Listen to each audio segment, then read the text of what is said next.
suis Mamadi Kandé, je suis économiste agricole, consultant en stratégie et managing partner du cabinet Chateau Advisory, qui est un cabinet de conseil en stratégie et en économie agricole, basé à Conakry. Et donc, étant économiste agricole au cours des dernières années, j'ai pu sillonner quelques pays en Afrique et travailler avec plusieurs acteurs de la chaîne de valeur.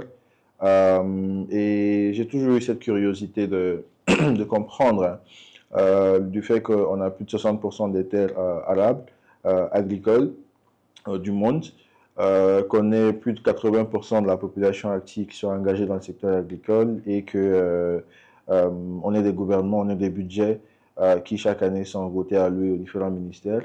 Mais une question m'est restée sur les lèvres, c'est pourquoi chaque année on a une facture d'importation comme celle de 2025 qui a plus de 70 milliards de dollars, qui dans les projections devait atteindre pratiquement 100 milliards. Et donc, dans cette observation-là, on observe des entreprises agroalimentaires qui sont pas du tout structurées, qui peinent à croître. On observe des petits producteurs qui s'appauvrissent d'année en année. On observe des programmes qui s'arrêtent au-delà des financements. Et on observe aussi des usines qui, en général, sont des engins de demande et de croissance, qui aussi s'arrêtent par faute de matières premières.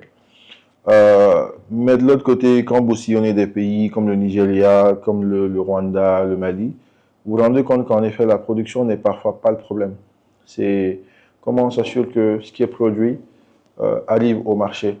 Et donc, sur toutes ces questions-là, la conclusion, c'est qu'il y a un très grand manque de système, d'une architecture de gouvernance autour du secteur agricole qui permettrait à un producteur qui produit demain à Mamou en Guinée ou à Kai ou à Kayama au Nigeria, de pouvoir envoyer ses produits à Lagos, à Accra, à Abidjan sans problème.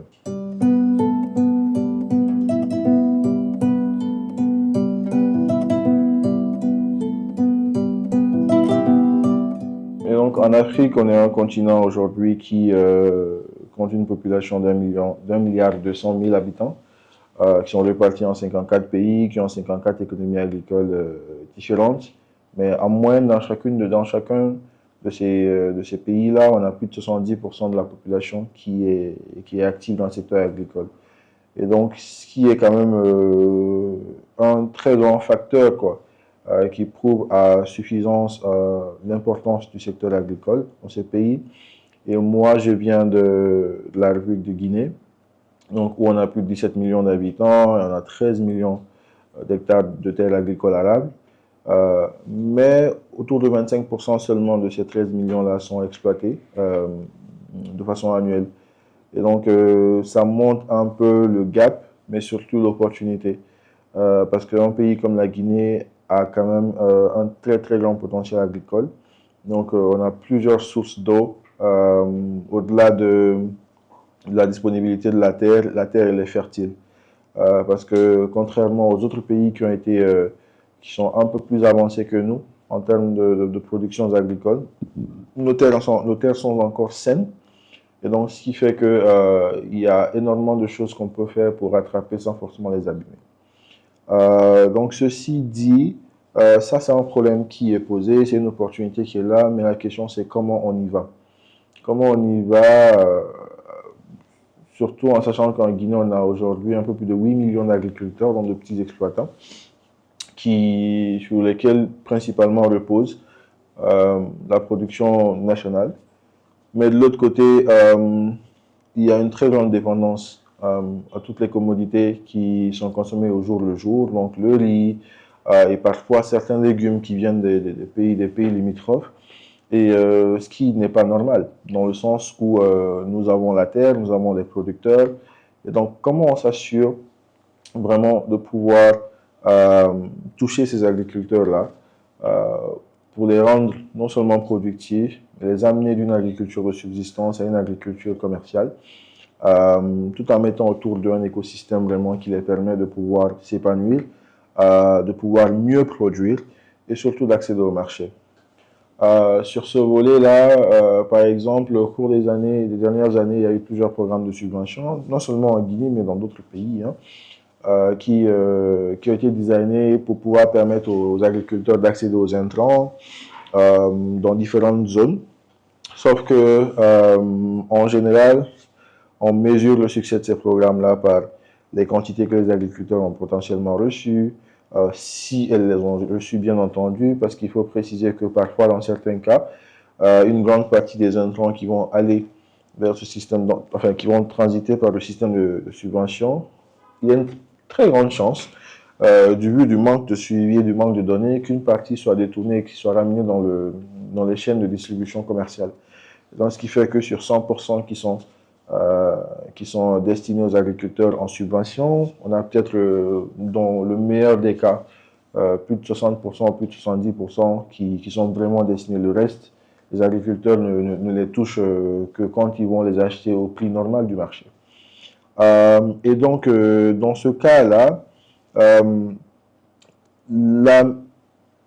le succès de ces programmes, au lieu d'être mesuré en intrants qui sont reçus, peut et doit être mesuré beaucoup plus en termes de rendement à la fin. Parce que d'un point de vue personnel, pour moi, la subvention est beaucoup plus utile à la récolte qu'au niveau de l'intrant. Alors, au niveau de l'intrant, la subvention peut être utilisée principalement pour créer un momentum. Donc, on a un agriculteur aujourd'hui qui est peut-être à Kaolack, qui a l'habitude de produire du maïs. Et on lui dit, bon, en général, quand tu produis du maïs, tu récoltes peut-être 10 sacs. Hein, et ces 10 sacs-là, c'est ce que tu as l'habitude de récolter. On lui dit à valeur égale, donc du sac. Si par exemple le sac de maïs que tu récoltes te coûte 5, enfin tu le vends à 5 000, on lui dit si tu peux prendre par exemple ces 5 000 là et que tu achètes 2 sacs ou bien 200 kilos d'engrais, donc qui est la quantité recommandée standard en moyenne par hectare, et que tu ajoutes à cela des sacs de maïs, tu peux avoir un rendement qui est beaucoup plus élevé, qui peut être autour de 50 sacs, parfois beaucoup plus. Et cet agriculteur-là, on lui dit, écoute, cette première année, on va t'aider à pouvoir acquérir cela, donc ce très bon mix, non seulement de semences améliorées et certifiées, d'engrais, mais aussi de conseils autour, donc d'informations dont il aura besoin pour pouvoir mettre en œuvre justement ces bonnes pratiques agricoles-là. Et on lui dit qu'on va lui fournir ça pour qu'il puisse créer un momentum. Et donc cet agriculteur qui avait l'habitude, par exemple, d'avoir 10 sacs, se retrouve au bout de 3 mois, 4 mois à avoir 100 sacs. Je vous garantis que l'année qui va suivre, il ne va pas attendre la subvention. Et donc, son problème va se transformer en, OK, là maintenant, je suis en train de produire beaucoup plus. Donc, comment je fais en sorte que les années qui vont suivre, déjà, je ne vais pas attendre la subvention parce que je sais que maintenant, j'ai suffisamment de revenus pour pouvoir moi-même entamer ma production. Mais au-delà de ça, son problème, qui devient aussi le problème de l'État, c'est comment on s'assure d'avoir des chaînes de valeur de l'autre côté du champ qui absorbent toutes ces productions qui sortent des différents champs. Parce que là, on parle de millions d'agriculteurs qui sont en train de faire plusieurs commodités agricoles différentes. Et donc, ce qui fait que, en tant qu'État, l'aide ou la subvention doit être beaucoup plus accentuée sur comment on s'assure de pouvoir avoir des infrastructures de marché qui absorbent. Et donc, cela peut passer par avoir des réserves stratégiques de graines ou de produits alimentaires. Des pays comme l'Égypte, le Nigeria en ont. Et donc, ce qui permet à l'État d'acheter directement une quantité de ces produits qui sont récoltés. Et de l'autre côté, c'est de pouvoir supporter ou créer des programmes pour que les acheteurs qui existent déjà traditionnellement, donc les usines, les entreprises agricoles, les entreprises qui font de l'exportation, puissent acquérir ces matières premières-là. Et donc, ceci rend vraiment l'agriculteur beaucoup plus autonome sur la durée. Donc ça, c'est un premier volet. Le deuxième volet, c'est au niveau de la productivité.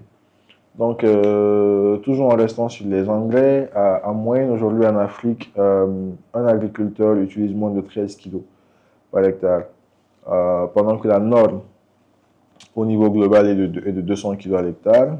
et que des pays comme la Chine sont à plus de 400 kg à l'hectare.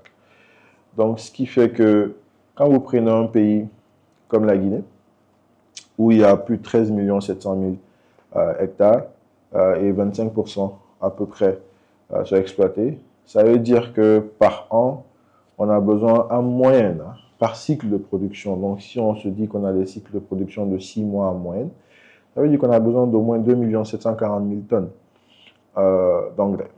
Et aujourd'hui, ce n'est pas le cas. On est très en deçà de cela. Et donc, ce qui aussi montre un autre gap en termes d'opportunités, parce qu'il y a beaucoup de choses qui peuvent faire. Et c'est important parce que en tant qu'agriculteur, plus on est en train d'avancer, plus nous sommes forcés plus ou moins à produire plus de quantité sur la même surface hectare qu'on a eu depuis quelques années.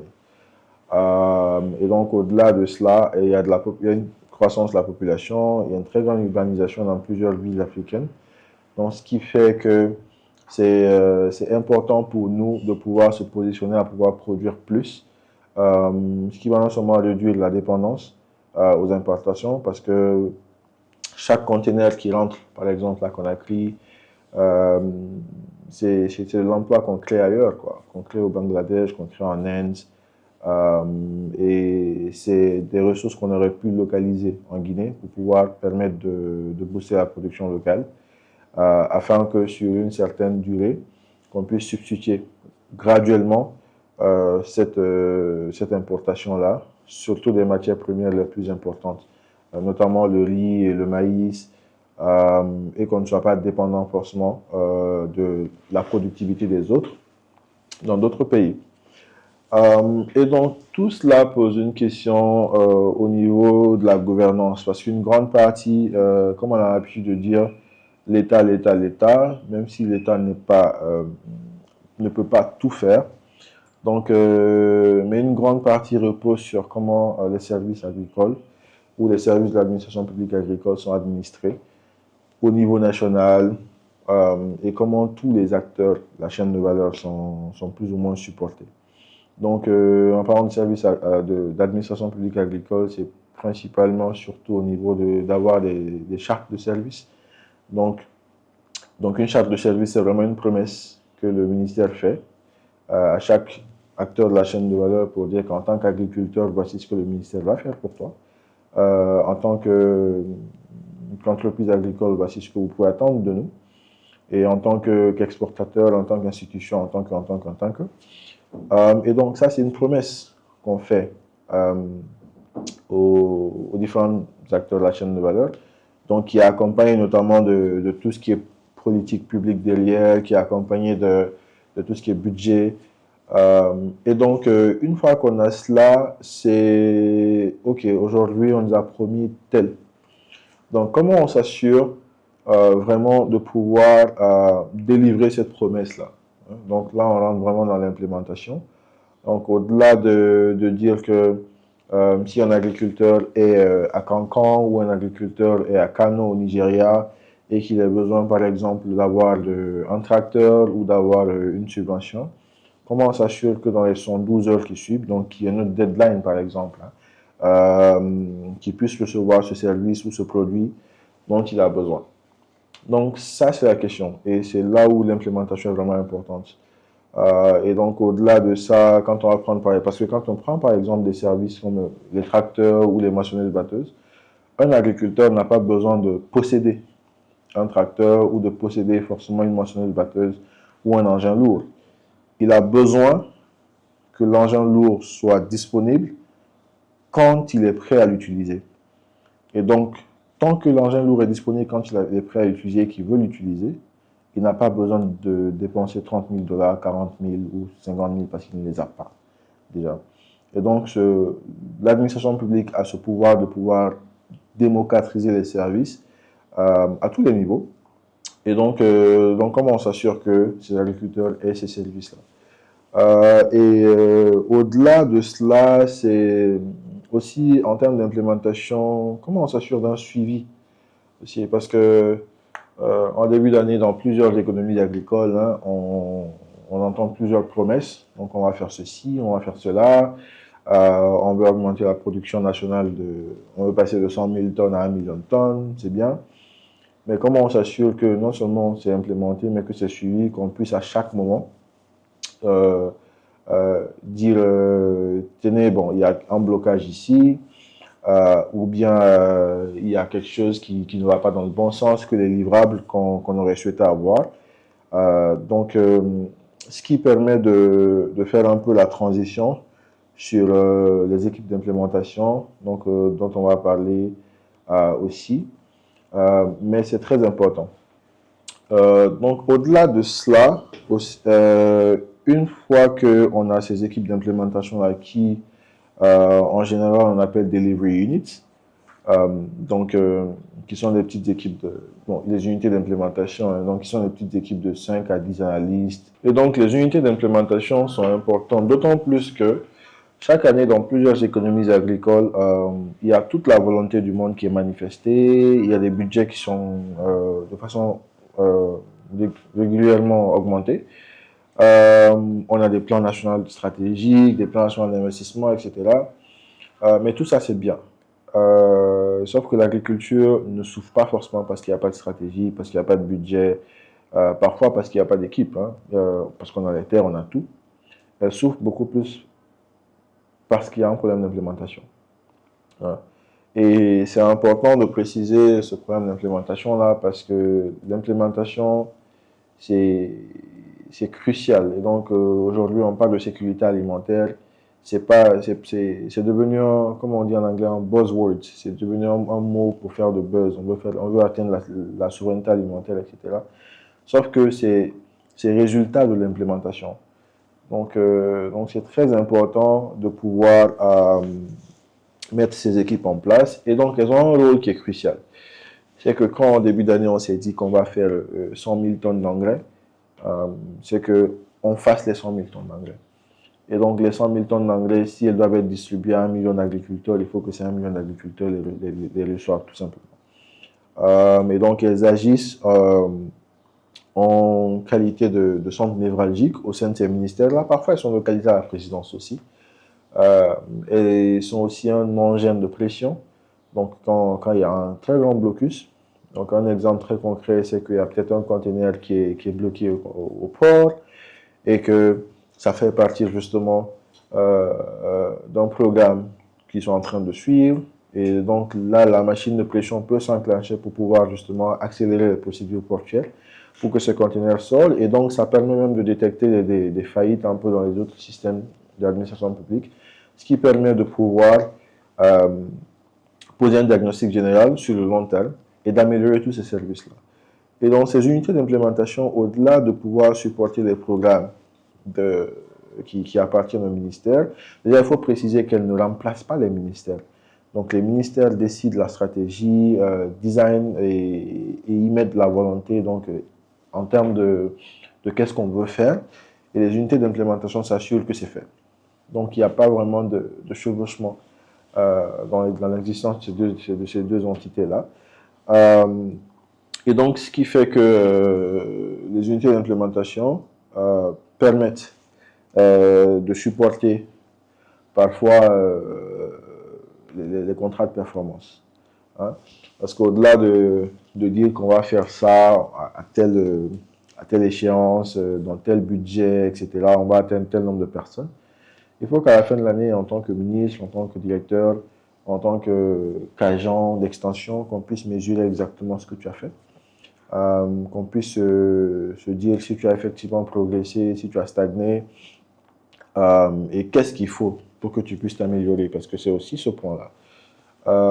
Et au-delà de ces programmes, ça peut aider aussi, si vous voulez supporter des programmes qui sont financés par des bailleurs de fonds, des programmes qui sont financés par d'autres institutions. Hein? Et donc ça, c'est important. Et même au-delà de l'implémentation, il faut que même au sein des institutions publiques, qu'elles puissent fonctionner sur la base d'un système. C'est comme je le disais à un ami, les administrations agricoles modernes ne doivent pas être définies par les bureaux, par des personnes, par le prestige. par des promesses, elles doivent être définies par un système.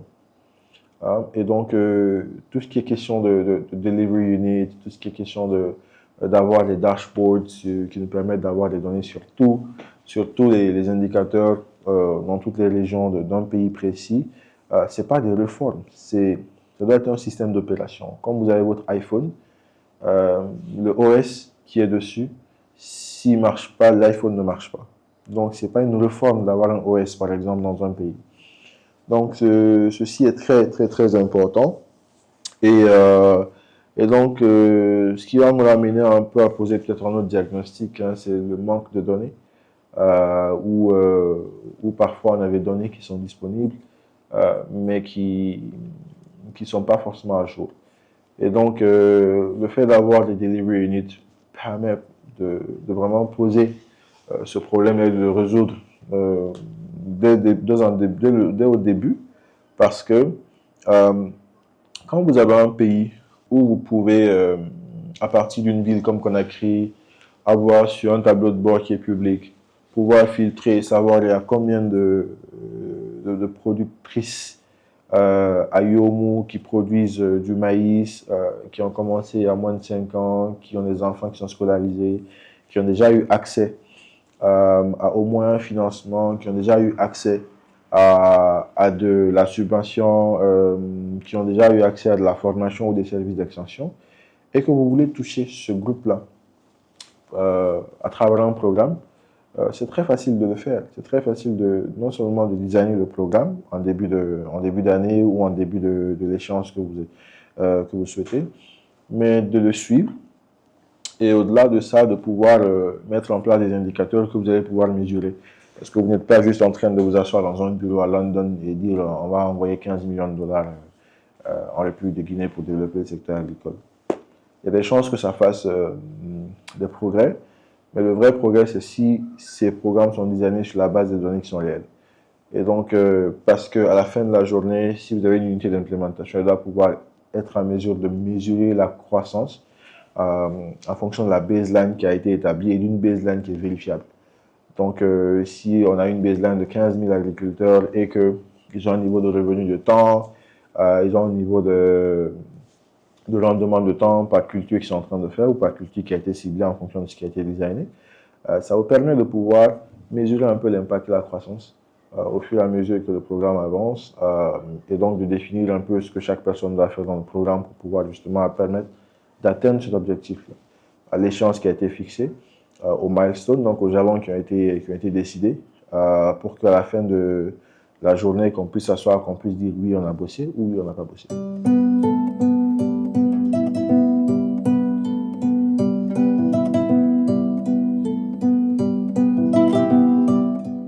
Et donc, en tant que gouvernement, une fois qu'on a vraiment mis en place tous ces différents systèmes, on permet aux acteurs de toute la chaîne de valeur d'avoir un environnement qui est favorable, mais aussi on les offre une plateforme de croissance. Et ça, c'est vraiment à chaque acteur de la chaîne de valeur. Parce que la chaîne de valeur agricole est très vaste.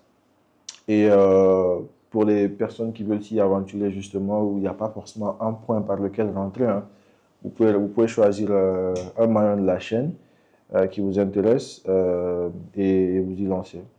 Et donc, en parlant de cette chaîne de valeur là, qui va justement de la production, la distribution des intrants, la production agricole elle-même, et aussi, il y a d'autres sous-secteurs de l'agriculture, hein, donc l'élevage, la pêche.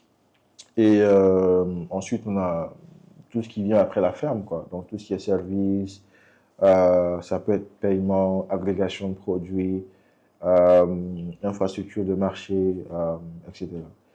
Donc, de surcroît, il y a au-delà des petits producteurs, justement, qui sont des acteurs très forts de la chaîne de valeur, on a aussi les entreprises agricoles, donc de production principalement. On a des entreprises de transformation, on a aussi des entreprises de commerce, donc qui achètent, qui revendent avec parfois juste un peu de valeur ajoutée. Et pour chacune d'entre elles, justement, il y a des opportunités quand les plateformes de croissance sont en place. Et au-delà de ces trois grands groupes grande catégorie plutôt. On a d'autres types, hein, donc des entreprises de fourniture de services, notamment technologiques, dont on va certainement parler tout à l'heure. Mais pour chacun de ces cas-là, il y a des opportunités, y compris les coopératives. Et donc, ceci dit, une fois que l'administration publique agricole a fait sa part, donc il revient à l'entrepreneur ou à l'opérateur économique de faire sa part aussi. Donc, parce qu'en général, il y a plusieurs personnes qui vont se lancer dans le secteur agricole et au bout d'1 an, ou de 2 ans, 3 ans pour ceux qui sont les plus chanceux, c'est des discours, on a tout perdu, on m'a volé, ça coûte trop cher, j'ai pas eu les rendements que j'avais planifié, etc. Donc il y a plusieurs raisons qui font que pour X ou Y, les gens désistent. Et la cause principale, c'est parce que plusieurs personnes se lancent dans le secteur agricole en pensant qu'on va juste jeter un peu de semences, un peu d'eau et beaucoup d'espoir. Et ça ne marche pas comme ça, en fait. Le secteur agricole, pour moi, surtout la production, et bien entendu aussi la transformation de commerce, je le compare au management aéroportuaire. Dans un aéroport, s'il y a un maillon qui fait faillite, ça pose un très grand risque pour tous les autres maillons. Et donc, ça fait que tout le monde est toujours en alerte pour s'assurer que tout se passe bien. Et donc, on prévoit, on s'assure qu'on a des backups à chaque point, au cas où il y a un petit point de fil de faillite quelque part. Et c'est pareil dans le secteur agricole. Donc, si demain, on veut se lancer dans la production, il y a beaucoup de préalables. Notamment au niveau de la planification. Donc, il faut d'abord savoir quoi produire. C'est pas parce que on vous dit qu'il y a de l'argent dans un secteur que vous allez vous y lancer tout de suite. Si je suis à Conakry et qu'il y a quelque chose et que quelqu'un vient de me dire, ah non, tu sais, moi, il y a 2 mois, j'ai produit des pastèques, je me suis fait 100 millions de francs guinéens, c'est bien. Mais ça serait une erreur de te lancer tout de suite dedans. En termes de planification, on a déjà pouvoir agréger la demande, savoir c'est quoi les besoins de la cible que tu souhaites atteindre. Donc, ça peut être des entreprises, ça peut être des restaurants, des hôtels, des cafés, ça peut être des ménages, ça peut être des hôpitaux, ça peut être l'armée aussi, parce qu'ils ont des très grands besoins. Donc, peu importe ta cible, donc c'est de pouvoir agréger les demandes et savoir exactement qu'est-ce qui manque. Ils ont besoin de quoi exactement à chaque moment de l'année. Au-delà de ça, c'est de pouvoir comparer ça au cycle de production chez toi, donc voir qu'est-ce qui est produit à quel moment de l'année, pour te rassurer que tu n'es pas forcément en train de produire dans une... En fait, si tu vises vraiment des très grandes marges, hein, pour te rassurer que tu n'es pas forcément en train de produire dans une période où tout le monde est en train de produire la même chose. Et au-delà de ça, te rassurer de la disponibilité des intrants, de la position du sol aussi, parce que ça va déterminer, enfin, de la position du terrain plutôt, parce que ça va déterminer beaucoup en termes de logistique. Parce que si votre marché se trouve à Conakry et que vous avez intérêt à Zélékolé et que vous n'avez pas forcément d'infrastructure pour pouvoir stocker et transporter ces produits-là, surtout quand ils sont frais, pour qu'ils arrivent chez votre client dans les meilleures conditions, ce n'est peut-être pas une bonne idée d'avoir un terrain à Zélékolé. Mais par contre, si vous êtes là-bas et que votre marché est plus proche de la ville, c'est absolument une très bonne idée parce qu'encore une fois, un terrain n'est jamais loin. Il est loin par rapport à un point B, mais il est proche d'un autre point. Donc, ça dépend vraiment de où se trouve votre marché. Et une fois que le terrain vous avez réglé la question du terrain, donc les autres questions, c'est bon, le sol, la qualité du sol. Il faut faire une analyse de sol. Au-delà de ça, il faut parler aux producteurs qui sont là, déjà, dans la zone, pour savoir dans le passé qu'est-ce qui a été produit dans la zone, est-ce qu'il y a eu des maladies, est-ce qu'il y a eu des insectes, parce que oui, ils ne sont pas forcément les experts que vous allez rencontrer dans les bureaux, dans les grandes villes, mais ils ont quand même cette connaissance-là, quoi, de te dire que oui, en effet, il y a telle année, on a eu telle maladie, il y a telle année, on a eu tel insecte qui nous a ravagé un peu nos cultures. Donc ça te permet, toi, en tant que prospect qui veut se lancer dans le secteur agricole, surtout dans la production, de pouvoir prendre tes mesures et tes précautions. L'analyse du sol, pareil, donc ça te permet de savoir ce qu'il y a dans ton sol, tout simplement, et de te préparer en conséquence. Parce que parfois, tu peux avoir un sol qui n'a parfaitement aucun problème et qui n'a pas forcément besoin de plus d'intrants, comme tu peux avoir des sols qui ont besoin de beaucoup d'amendements. Et une fois que tu as réglé toute cette question de planification, donc de dire oui, je sais ce que je vais produire, etc., donc c'est d'effectuer un plan de production, tout simplement. Qu'est-ce que je vais produire, à quel moment, sur quelle surface, quelle variété, etc. Et aussi d'établir des budgets de production. Il y a beaucoup de fermes que j'ai visitées euh, qui, qui n'ont pas de budget, tout simplement. Donc, qui fonctionnent au jour le jour. Quand il y a un besoin, la requête est faite par téléphone. On a besoin de tel nombre de kilos de NPK, de DAP, de KCL et tout ce que tu veux. Et le promoteur, voilà, il fait des paiements. Et, euh, et ce n'est pas bien, dans le sens où quand vous vous lancez dans une activité, peu importe, hein, même au-delà du secteur agricole, quand vous ne budgétisez pas, c'est très difficile de suivre. C'est vrai qu'à la fin de la journée, quand vous allez vendre et que vous êtes chanceux d'avoir plus que ce que vous avez supposément investi, vous êtes content. Mais ce n'est pas comme ça que fonctionne l'entreprise agroalimentaire. Donc, toujours dans la phase de planification, il faut budgétiser et se rassurer vraiment de pouvoir avoir les ressources. Parce que une des raisons qui fait que on commence une entreprise agroalimentaire, c'est parce que justement, il y a beaucoup de marge. Mais pour pouvoir atteindre ce niveau de marge-là, il faut y mettre des ressources à la base. Donc ça, c'est un point. Maintenant, on a bien planifié, tout fonctionne bien. On veut faire une usine pareille. Donc, on a fait le mapping de tous les producteurs qui produisent les matières premières dont on a besoin, etc. Parce que dans les cas des usines, il ne faut jamais faire l'erreur d'avoir une usine qui a une capacité plus grande que votre sourcing, donc que votre réseau d'approvisionnement. Sinon, il va y avoir plusieurs moments où l'usine va s'arrêter parce qu'une usine, elle fonctionne et sa force, c'est vraiment son réseau d'approvisionnement. Ce n'est pas l'espoir, quoi. Je ne vais pas construire une usine en Guinée parce que je pense qu'il y a un grand potentiel, etc. Alors que je n'ai aucune idée vraiment du réseau sur lequel je peux m'appuyer pour approvisionner mon usine régulièrement pour qu'elle puisse tourner en fonction du nombre d'heures requis, bien entendu, hors les jours de maintenance, quoi. Donc, pour revenir aux entreprises de production, une fois qu'on a cette planification qui est plus ou moins établie, c'est de passer maintenant à l'implémentation. Donc, on a planifié les activités, on a budgétisé. Maintenant, tout ce qu'on a planifié là, il faut que ça soit implémenté. Dans le sens où si on a une culture d'un cycle de 5 mois, par exemple, qu'on puisse se dire lundi 1er décembre, voici ce qu'on va faire comme activité. Donc, si c'est la pépinière qu'on va démarrer, ben, qu'on la démarre le lundi. Si dans 2 semaines, elle doit être transplantée, il faut qu'elle soit transplantée. Donc, il faut que chaque activité qui soit planifiée soit faite à temps. Et donc, au-delà de ça, pour tout ce qui est activité qui se passe sur le site, il faut qu'il y ait un rapport. Ça, c'est vraiment si vous voulez faire euh, les choses bien. Parce qu'il faut préciser que une ferme agricole ne se définit, enfin, une ferme agricole qui est rentable, ce n'est pas la taille, c'est le niveau de contrôle. Et donc, vous ne passez pas à échelle parce que je vais commencer, j'ai 20 000 hectares. Si vous avez 20 000 hectares et qu'il n'y a pas de système, il n'y a pas de contrôle, quelqu'un qui a 50 hectares va faire plus de chiffres que vous parce qu'il contrôle mieux ses fermes. Donc, dans l'implémentation, chaque activité doit être rattachée à un rapport, quoi.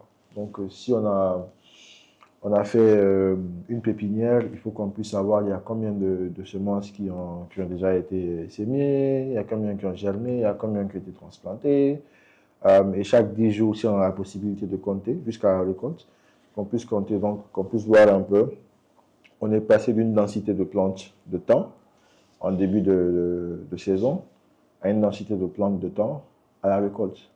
Ça peut paraître lourd comme tâche, mais quand derrière, vous allez récolter ou soumettre les rapports de dépistage de culture, les rapports de pulvérisation, les rapports d'irrigation, d'activité journalière, vous pouvez potentiellement expliquer une baisse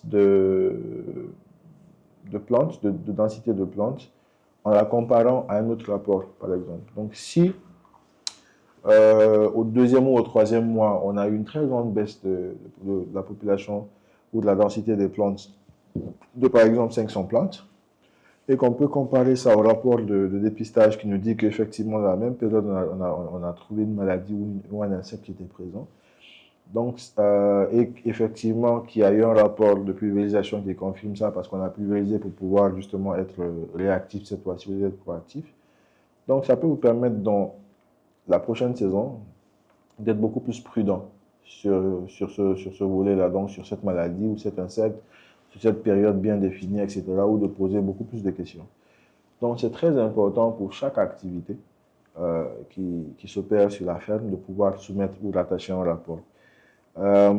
Et au-delà de ça, c'est en tant qu'entreprise, comment on s'assure de pouvoir avoir une capacité de livraison, de distribution récurrente qui est vraiment corrélée à ce qu'on est en train de produire. Donc, on est en train de produire potentiellement 200 tonnes. Il faut que derrière, qu'on ait des clients qui attendent 200 tonnes. Donc, pas qu'on finisse de produire et qu'on vienne sur le marché et disent « Ah non, vous savez, on a 200 tonnes ». Ça ne va pas marcher si vous êtes une entreprise agroalimentaire. Vous allez être chanceux plusieurs fois, mais s'il y a un jour où le besoin n'est pas forcément égal à la même hauteur que votre espoir, les chances que vous perdez. Et c'est des choses qui arrivent régulièrement. Et ça fait mal parce que vous y avez mis des ressources et vous avez perdu les ressources. Et au-delà de perdre les ressources que vous avez investies, vous avez aussi potentiellement perdu les revenus que vous espériez avoir. Donc, c'est très important de pouvoir, dès en prélude, s'assurer qu'on a ce minimum-là, donc de clients qui attendent ne serait-ce que 70% de ce qu'on est en train de produire. Et tout ceci repose sur une chose, c'est l'équipe qui implémente. Donc, on peut bien avoir la meilleure planification du monde, on peut avoir le terrain le mieux placé au monde, on peut avoir tous les intrants disponibles, autant de ressources qu'on veut. Si on n'a pas l'équipe qu'il faut, ou l'équipe qui exécute, ou qui est très bonne en termes d'implémentation, votre ferme ne va aller nulle part. Donc, elle va aller nulle part. Et donc, c'est important, justement, dans tous les aspects de planification, de pouvoir non seulement planifier les activités, le budget et tout ce qui s'ensuit, mais aussi de planifier l'équipe et d'y mettre les ressources pour. Et donc, de se dire que si je dois payer quelqu'un à 300 000 francs CFA pour qu'elle puisse gérer 10 hectares et qu'elle puisse me garantir l'exécution des activités qui ont été planifiées sur les 10 hectares et que dans 6 mois, à la fin du cycle de production, que je puisse avoir un rendement ou un revenu de peut-être 10 millions, il ne faut pas avoir ce problème de payer cette personne 300 000. Mais par contre, si vous voulez être très économe sur les ressources et que vous voulez payer quelqu'un 70 000 parce que c'est très accessible, je peux vous garantir qu'il y a des chances que vous n'ayez pas les 10 millions à la fin.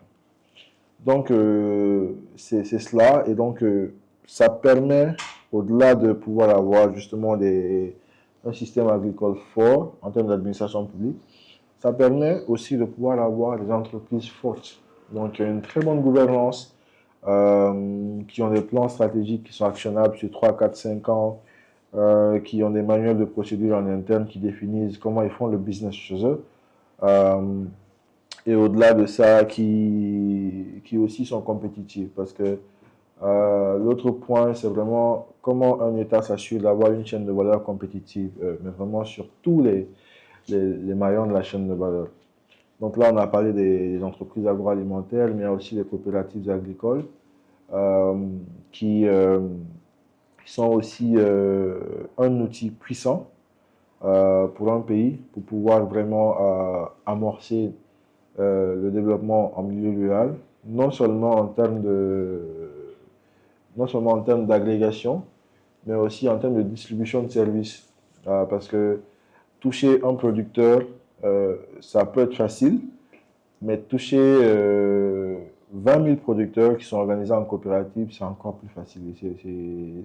C'est plus intéressant, dans le sens où on dépense moins de ressources et dans le sens où on peut vraiment toucher directement, surtout quand ils sont dans les filières qu'on cible. Donc, et pareil, pour les coopératives, les mêmes questions vont se poser, quoi. Donc, on a plusieurs coopératives dans plusieurs pays africains qui, pour une raison ou pour une autre, ont un souci de transparence, où les membres ne sont pas forcément satisfaits des services qu'ils reçoivent parce qu'une coopérative existe de prime abord parce qu'elle offre des services aux membres. C'est ça le cœur du métier d'une coopérative.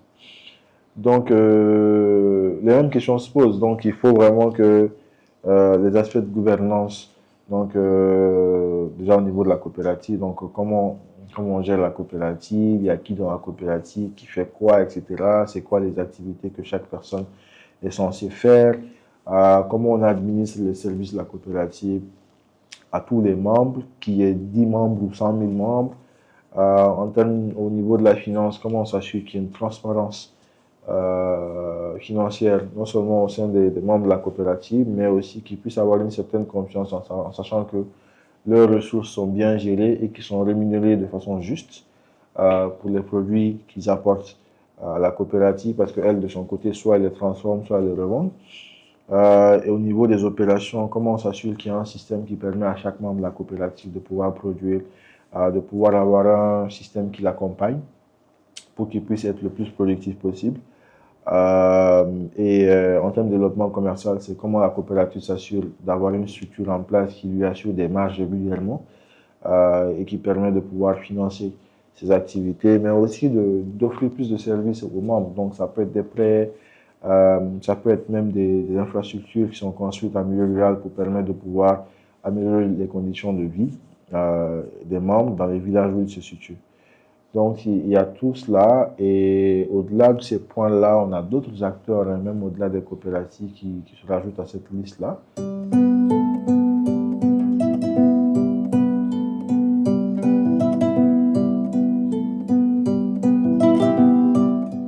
Et donc, on a plusieurs autres acteurs dans la chaîne de valeur, notamment les entreprises technologiques.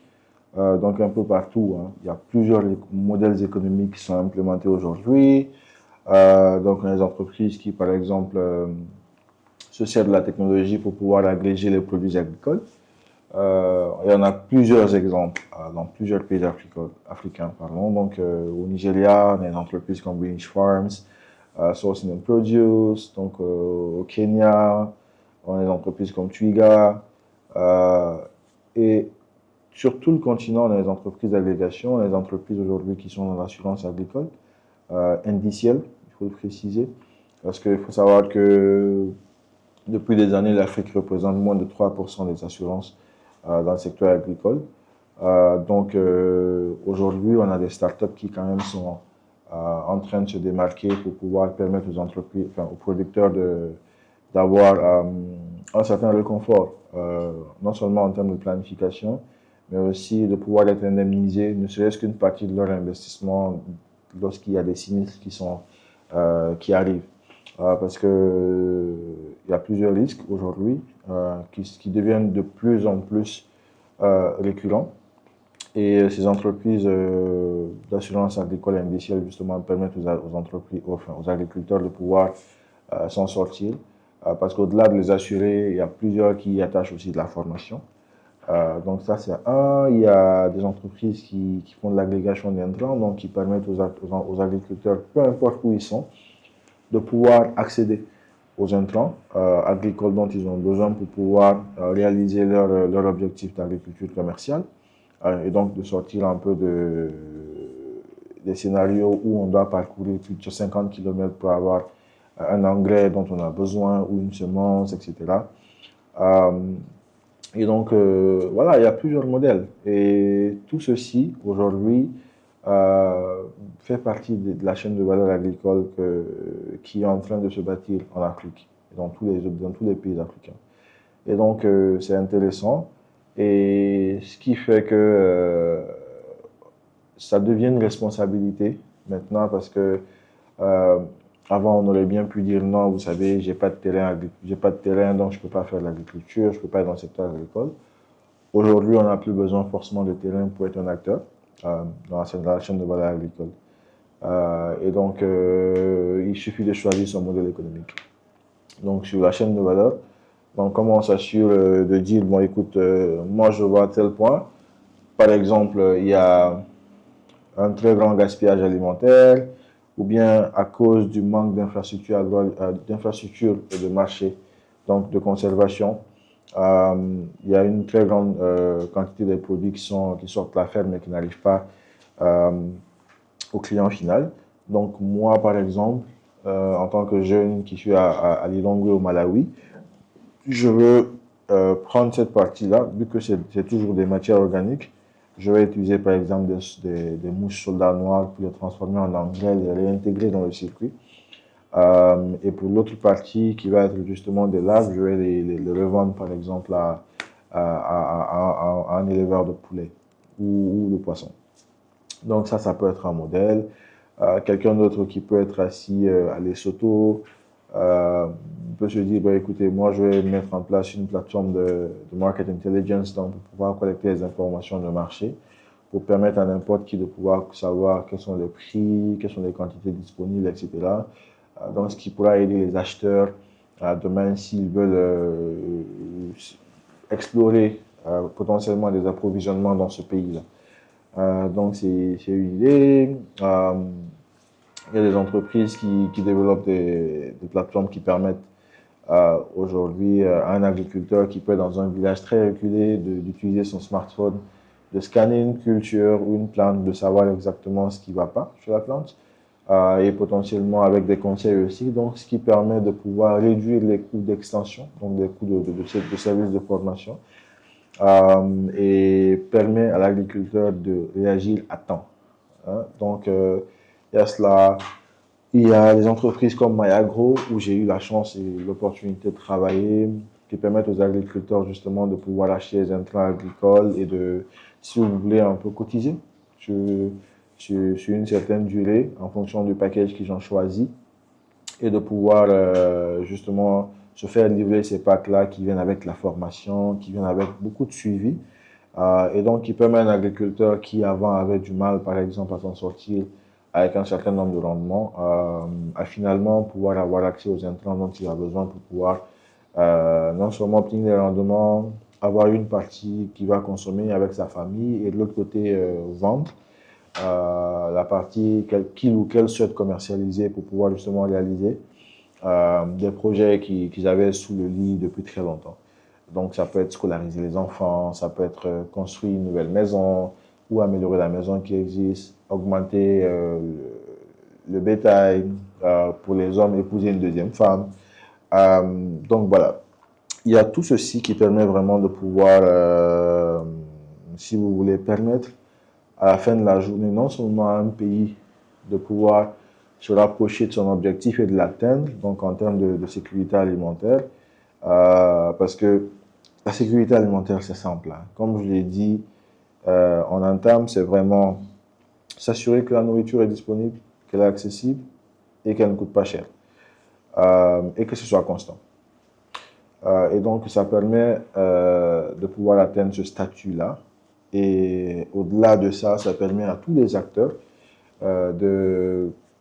d'avoir une plateforme sur laquelle ils peuvent s'appuyer pour croître.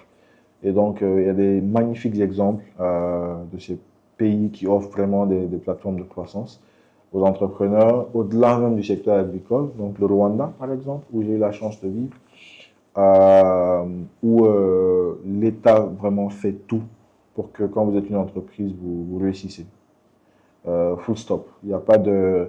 il n'y a pas de, comment on dit, de compromis. Il n'y a pas de compromis sur la réussite des entreprises, surtout dans le secteur agricole, parce qu'ils ont compris que ça tient vraiment et ça emploie une très grande partie de la population. Donc l'État s'assure qu'il n'y a aucun compromis qui soit fait pour que le secteur marche.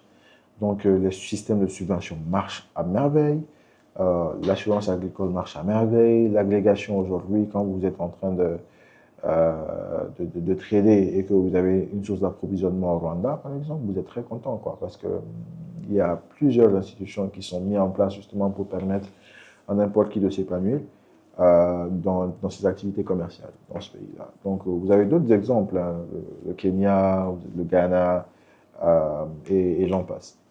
Donc, c'est très important d'avoir vraiment un système qui déjà est structuré, qui déploie une architecture qui est basée sur une culture d'implémentation et de performance et qui permet à tout un chacun de finalement s'épanouir, de rentrer dans ce secteur-là, de le voir comme un secteur où on peut créer de la richesse, un secteur où on peut créer de la valeur, où on peut créer de l'impact.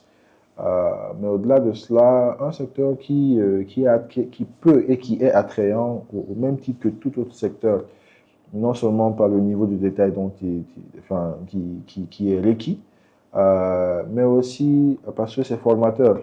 Quand vous y lancez, même si vous êtes un très bon agronome ou un très bon manager, vous allez vous former de toute façon, parce qu'il y a plusieurs euh, conditions, il y a plusieurs facteurs qui vont changer du jour au lendemain, donc vous devez être à mesure de pouvoir tout le temps planifier, vous réinventer, planifier, vous réinventer, avoir des équipes qui sont sur le quai, qui sont vraiment ouvertes d'esprit, parce que ça ne va pas forcément être facile tout de suite, quoi.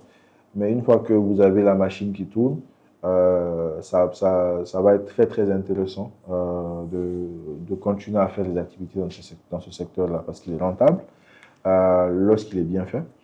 Mais au-delà de ça, il est passionnant aussi, hein.